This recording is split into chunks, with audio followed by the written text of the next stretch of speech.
On what we have found so far, we believe that the Somali fraud operation in Minnesota is the single greatest theft of taxpayer dollars through welfare fraud in American history.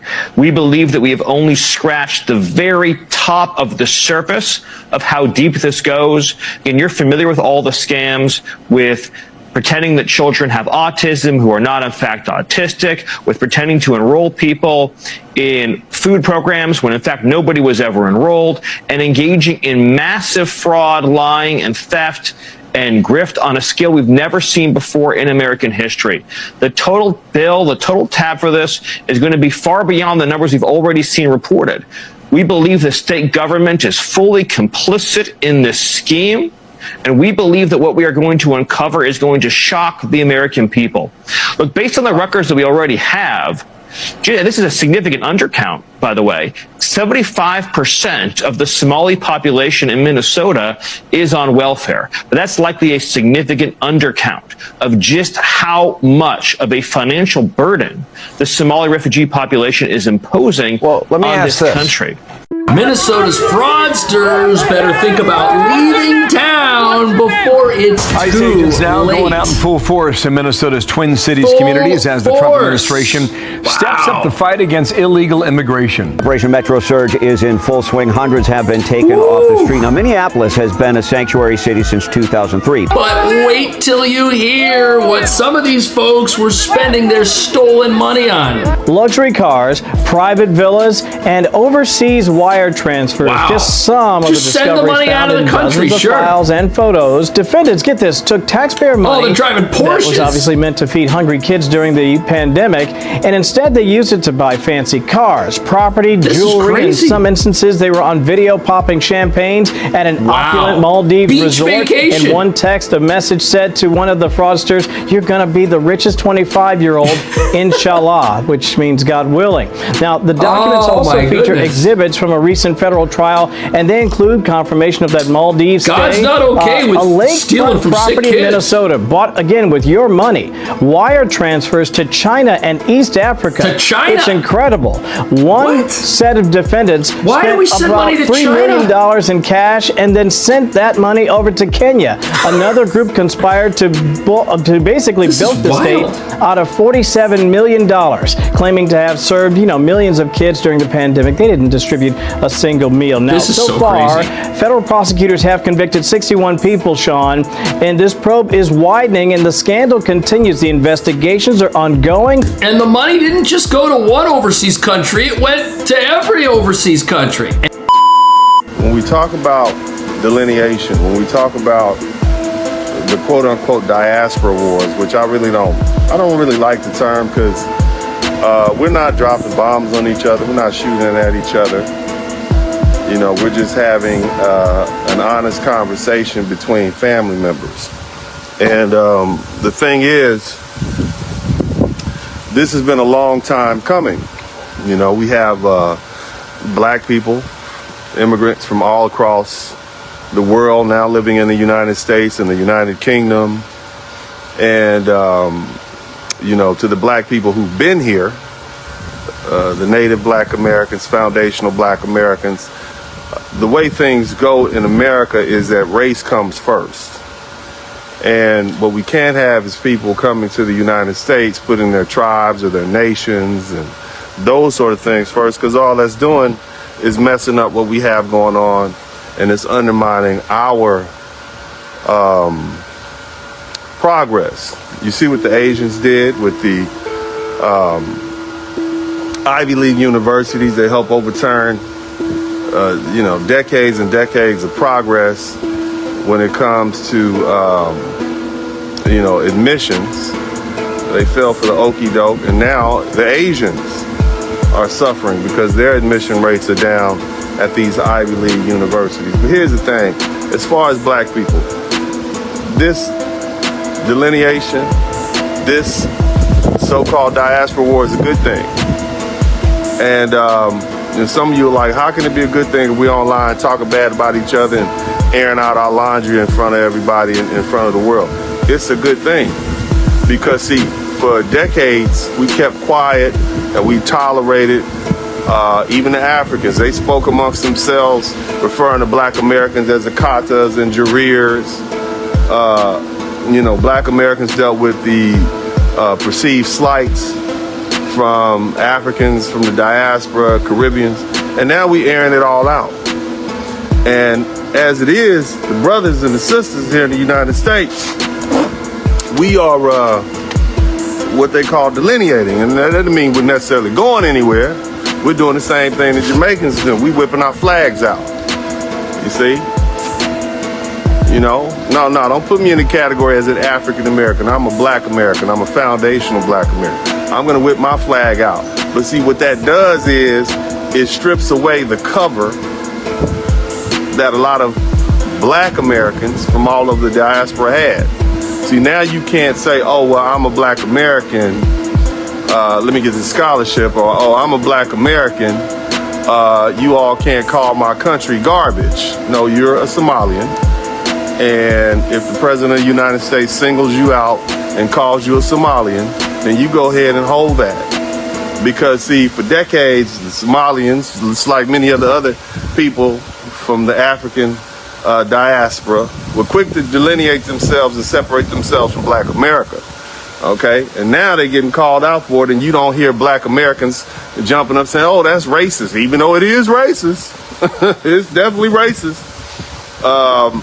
We're not coming to their aid. So now they have to literally deal with this battle on their own without the cover of the political influence, the knowledge, the structure that we as black Americans have set down over the past 400 years since we've been here.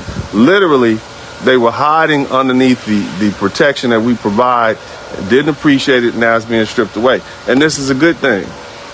It's a good thing that they have to now deal with the unbridled force of white supremacy. So all that, those misnomers that they had about good white people, they get to sample who they are. It was always right beneath the Riverside neighborhood, and I wanted to speak to you about what we've been seeing here in the Twin Cities area, as well as what have you been seeing throughout the state of Minnesota. President Trump has the full force of the federal government targeting the Somali community. That's not true. That our neighbors have been detained, at times even American citizens, and families have been torn apart. But I want to. Okay, that's because American citizens like to throw themselves in the middle of an immigration operation that is not their business. I'll know that it does not have to be this way, and that you do have rights, and I want to run them by you. Oh, what are the rights? First, when ICE or an ICE agent comes to your door, you have the right not to open and to request information. You can ask for a judicial warrant that's signed by a judge. You have to have a judicial warrant and not an administrative warrant. We saw that play out earlier today in the F building, in the towers behind me, in which an ICE agent came saying that they had a warrant. These elected officials really want to protect something here, don't they? Investigators are tracking the web of fraud to other Minnesota Democrats, such as Congresswoman Ilhan Omar. Many of the suspects linked to the scheme live in her district, including a restaurant owner who hosted events for her. In her district. He has since been convicted of stealing $12 million in COVID funds. Meanwhile, representatives who are supposed to be working for the good of America think more than half the country is stupid. These people are just idiots. I really, I'm at the point where it's become really hard to have an intellectual debate with any of these people, because the level of stupidity that they are displaying every single day is frankly embarrassing, not just in Congress, but as Americans. And the fact that these people are allowed to say just the most ridiculous things tells you that the dumbing of the United States has arrived. Wow. Because how else do we get a Trump presidency again? So if you agree with President Trump and you think fraud is bad and you want to come out and talk about how people like this should have known better and could have done something, you're an idiot. There's something wrong with you. You're part of the dumbing down of America, according to her. Meanwhile, the mayor of Minneapolis says he's going to Somalia. A few months from now, in the next year, I would very much like to visit Somalia. Okay. This has been something that I would like to do for quite a long time, but to be there with my friends, to be there together, But these are people who fled Somalia. My brothers and sisters, I'm learning. This whole thing is going to be a photo op. If he goes, he's going to go over there and get his picture taken, be surrounded by a security detail. The president says they don't even really have police in Somalia. It's very sad, the humanitarian disaster going on over there. But what's crazy is the Democrat Party is now basically pigeonholing itself into being the opposite of whatever President Trump stands for. President Trump comes out and he says, you know what, we're going to crack down on fraud. There's been a lot of fraud in Minnesota. And what are they doing? Certain parts of the country are deciding to hoist the Somali flag as a symbol of their resistance. But why is there resistance? This would make Minnesota a magnet for more illegal immigrants. If I went to Russia, would I be expecting to get the sorts of benefits that Minnesota taxpayers are giving to people who are here illegally? Illegal immigrants in Minnesota in 2025 will be given $7,000 worth of benefits. That's crazy. $7,000 per in person an era of unaffordability. in the form of Minnesota. This is just making things less affordable. Paid for by Minnesota taxpayers. That's crazy. Over 17,000 people who have already enrolled for this program here in Minnesota. In fiscal year 2025 alone, that is going to equate to at least $107 million in this fiscal year. That's fraud too, because if people aren't supposed to be in America, if they're here illegally and their government willingly gives them state benefits, that is fraud. That is state-sponsored criminal activity. That is robbing Americans and legal residents who pay into those systems, giving it to people who aren't even supposed to be here. And they're doing it in what? The name of compassion? The name of resisting the president? That's terrible. Well, the Somali immigrant community is in crisis, as we all know. Per the President of the United States, the Somali community is now on the radar of Immigration and Customs Enforcement, also known as ICE. And they're not taking it well. They really don't understand how the laws in the United States of America work. They also don't understand that they're no match for the United States government if they decide to come after them. All that smart ass talking that they're doing, all those memes, all that trolling they think they're doing, it's not going to do any good. So I decided to make this video to give them a little bit of advice about what they need to do in this critical hour, because they don't have anything to fight with and they don't have anything to work with, but they don't understand the situation that they're in well enough to know how to handle it, in my opinion, because they're handling this very terribly. They are handling it terribly. And even though people say that the Somalis are the worst Africans in East Africa and the Nigerians are the worst in West Africa, the Somalis are not as smart as the Nigerians, because the Nigerians know when the streets get hot, they either need to go back to Nigeria or shut the hell up. The Somalis haven't learned that. Now, before I share this very valuable advice that they won't take, because the Africans never take advice from us, but before I share my advice, I'm going to show you what the thinking is among some of the people in Minnesota and what the thinking is with officials in the United States government who have the authority to remove them from this country. I'm going to let you listen to what this black man and his son or nephew or whomever he's with have to say, because pretty much black folk gonna tell the truth. Do you guys think St. Cloud has been taken over by Somalis? Hell yeah. Yeah. How do you guys feel about the Somali takeover? Get out. I don't know. You don't want him here? I mean, we can't. I mean, I'm fine with them. It's just that it's overpopulated. Do you feel like they're gonna eventually overpopulate the Americans here?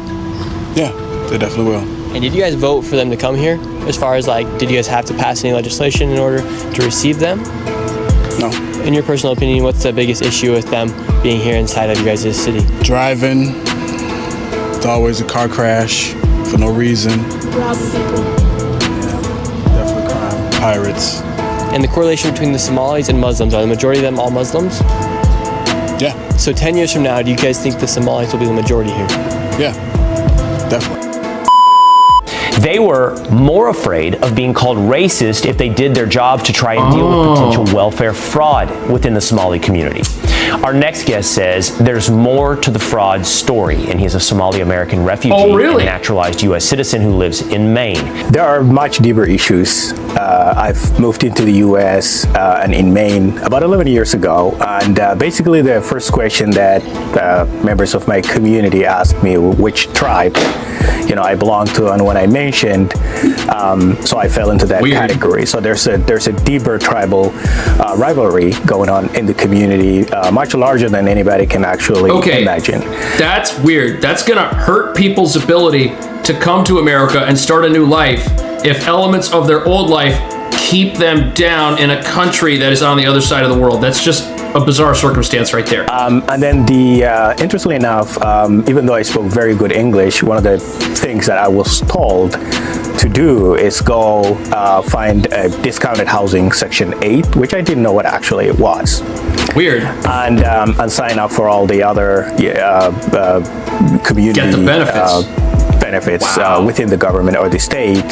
And my response was, I'm actually here to work and build, basic and become part of the American fabric, which is pretty much what I've been working on for a while. I'm incredibly fascinated by what you're having to say, so much so that I'm sorry to interrupt, but I just want to clarify. So when you felt that pressure and you were told to go join, public welfare programs once you moved here, where was that pressure coming from? Are you saying it's like cultural, like neighborhood, like neighbors telling you this is what you should do? That's weird. How were you pushed in that direction? That's a bad system, if that's the advice people are given. Well, it was coming from the community that actually thought that was just a way of life, right? I instead of being asked about what kind of school I want to go to, what subjects I would love to study, and those interesting conversations weren't there at all.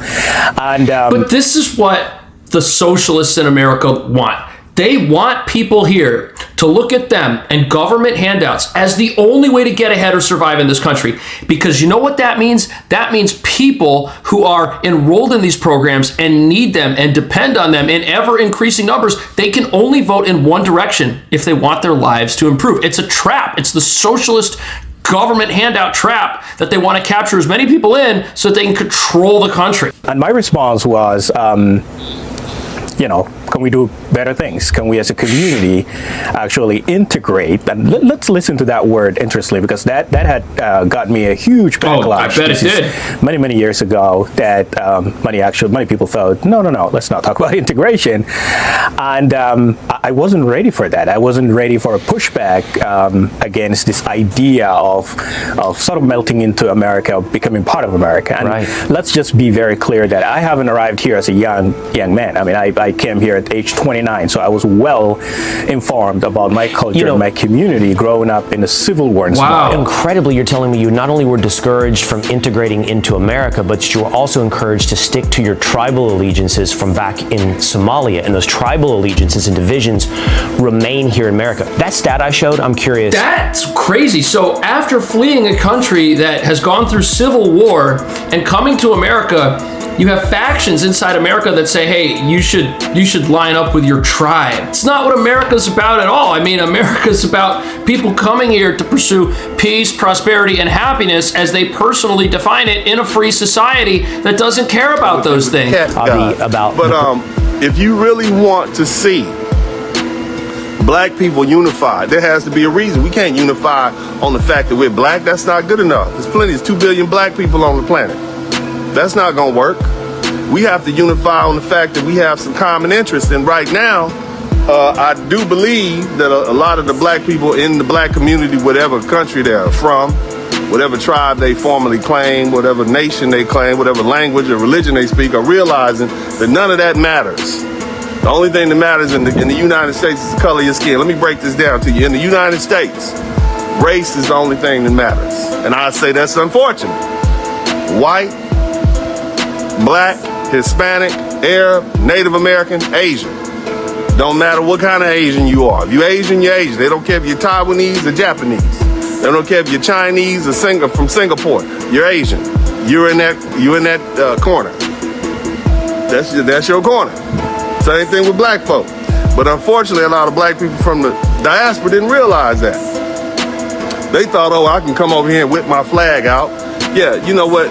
Having a tribe and having a nation is a convenience. that you have in your country. You don't have that convenience here in the United States. In this country, you need to understand that your people's perception of you is based on your ethnicity, i.e. your color. And that's it. And so us delineating and letting them realize that up close and personal and getting the effect of how that really feels is like, yeah, I guess those black Americans were right. They have, look, black folk, and I'm talking to my black American brothers and sisters, come to the front of the room. They don't know. The Africans don't know. The Caribbeans should know better because they've had to deal with racism and colonialism, etc. But they have unfortunately fallen into the trap of delineating themselves. So when you talk about divisiveness, first understand that the first people who began to divide are the Africans and the Caribbeans who came to this country. But again, I think delineation is a good thing.